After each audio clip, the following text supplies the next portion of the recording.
అంటున్నాడు, మోసపోకుడి, దేవుడు వెక్కిరింపబడు. అర్థమవుతుందండి? మోసపోవద్దు. ఏది సత్యమో, ఏది యథార్థమో, ఏది వాక్యమో, ఏది మంచో, ఏది చెడో సమస్తము కూడా మీకు నేను చెప్పే పెడుతున్నాను. ఎవరు చెప్తే వాళ్ళు చెప్తే నమ్మేస్తే రోజులు ఇవి కాదు. ఎవరన్నా మీకు ఫోన్ చేసి 1 లక్ష రూపాయలు ఇస్తామన్నాడు అనుకోండి, నమ్ముతారా?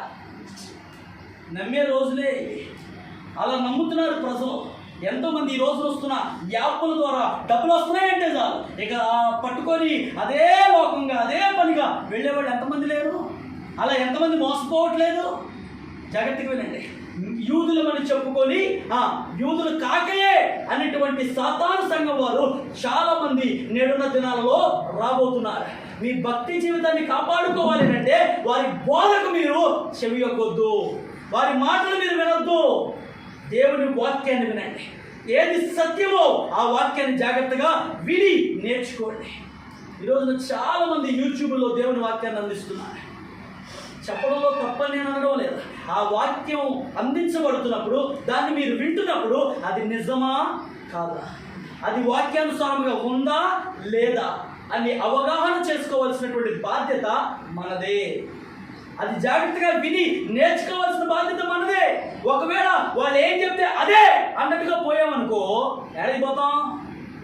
చాలా మంది ఏంటంటే మనుషుల్ని ఫాలో అవుతూ ఉంటారు. అంటే ఎలాగంటే చాలామంది సినిమా యాక్టర్స్ని ఫాలో అవుతారు, చాలామంది క్రికెటర్స్ని ఫాలో అవుతూ ఉంటారు.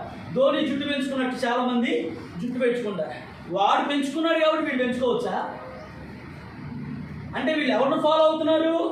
మనుషుల్ని ఫాలో అవుతున్నారు. వాడు అలా పెంచుకుంటున్నాడు కాబట్టి వాడికి కొన్ని లక్షల కోట్లు అవుతున్నాయి. నీకేమవుతున్నాయి? క్రాప్ దగ్గరికి వెళ్తే 300 రూపాయలు ఛార్జ్ అవుతుంది, అంతేగా.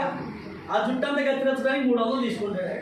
వాడు పెంచుకున్నాడంటే స్టైల్. నువ్వు పెంచుకుంటే వచ్చింది నీకు బెండాకూడు, ఏమి రాదు. మనుషుల్ని ఫాలో అవుతే ఏమి రాదు. చాలా మంది ఆ సినిమా యాక్టర్స్ ఫాలో అవుతారు. మహేష్ బాబుని ఫాలో అవ్వాలా, చిరంజీవిని ఫాలో అవ్వాలి. ఒకప్పుడు నేను కూడా ఫాలో అయ్యే మూతి పగలగొట్టుకున్నాను. చిరంజీవిలో డ్యాన్స్ చేద్దామని తెగెగిరేవాడు నేను. అప్పుడు కింద రోడ్డు దెబ్బ తగిలితే కానీ దేవుడు గుర్తొచ్చాడు నాకు. దేవునికి మహిమ కలుగునుగా. మనుషుడు ఫాలో అయితే గుండలో పడతాం. మనుషుడు దేవుడిని ఫాలో అయితే దేవుడి దగ్గరికి వెళతాం. దేవునికి మహిమ కలుగునుగా. అందుకే చెప్తున్నాడు, ఈ రోజుల్లో మీరు మనుషుడిని ఫాలో అవ్వద్దు. ఎన్ని వాక్యాలైనా వినండి, కానీ ఆయన బాగా చెప్తాడు, ఈయన బాగా చెప్తాడు, ఆయన మంచి వాక్యం చెప్తాడు, ఆయన మంచోడు అన్న మంచోళ్ళందరూ కూడా లక్షలు గడిస్తున్నారు. ఒక్క ఫోటో పాస్టర్ గారితో దిగితే ఎంత కట్టాలా? అంత ఫాస్ట్గా వచ్చిందో. మ్యాన్ ఫాలోయింగ్ అన్నమాట అది. అంతే. మనుషుల్ని ఫాలో అయితే అలాగే తయారైపోతాం. ఒక ఎపిసోడ్కి స్పాన్సర్ చేయాలంటే ఎంత? 10,000. పాపం అంట్లు కడుక్కునే ఆమె జీతం డబ్బులతో ఒక సతీష్ కుమార్ గారి ఒక టీవీ కార్యక్రమానికి 10,000 డౌన్లోడ్ చేసిందంట. వాళ్ళు ఎవరిని ఫాలో అవుతున్నారు?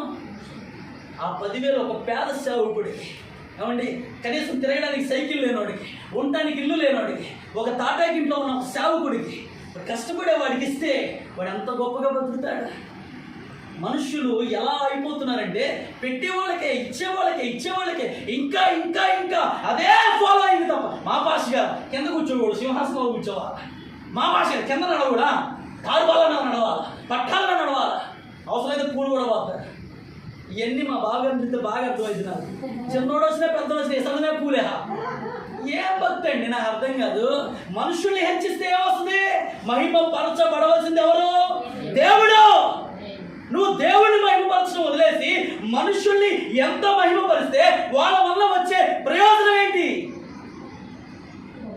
ఈరోజు నిన్ను మంచి అంటారు. ఇవేవి ఈ పుష్పాలతో అలంకరించినవి కానీ, ఈ శాలువాలు కప్పినవి కానీ, ఇవేవి పరలోక రాజ్యానికి చేర్చలేవు.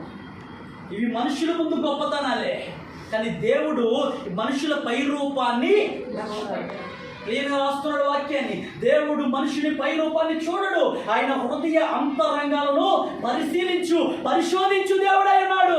ఒకవేళ ఆయనే కనుక మనుషుల పై రూపాన్ని లక్ష్య పెట్టేవాడైతే అబ్రహాముకున్న సంపాదన అంతా ఎంత, యోబుకున్న సంపాదన అంతా ఎంత. ఈ రోజున యోబుకున్న సంపాదన లెక్కేస్తే 400 కోట్లు. ఎంత? అంత ఆస్తిపరుడు యోబు. ఏడ కూర్చున్నాడండి?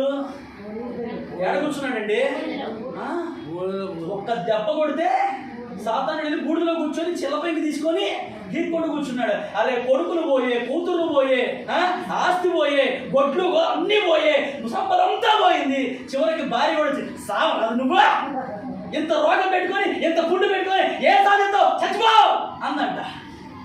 అప్పుడైనా కానీ యోబు నోటి మాటతో ఏ మాట అన్నా, ఎందుకమ్మా అట్ట అంటావు అన్నాడా? మంచి మాట అన్నాడు. ఏమన్నా తెలుసా? ఇదిగో నేను నా తల్లి గర్భములో నుండి ఏం తీసుకొని రాలా, పోయేటప్పుడు నేనేమి, ఇవన్నీ మధ్యలో దేవుడు ఇచ్చినవే. దేవునికి మహిమ కలుగునుగాక. హల్లెలూయా. ఈ లోకములో బ్రతికుండగా మనం ఏమి సంపాదించినా అవి కేవలం ఇహలోకానికి మాత్రమే పరిమితం. ఇదే ఇంట్లో మట్టిలో ఉన్నప్పుడు, గోతులో ఉన్న బాత్రూంలోకి వెళ్ళినప్పుడు 100 మాట్లాడుకున్నాం మేము. నవ్వుతారేంటండి? ఎన్ని మాటలు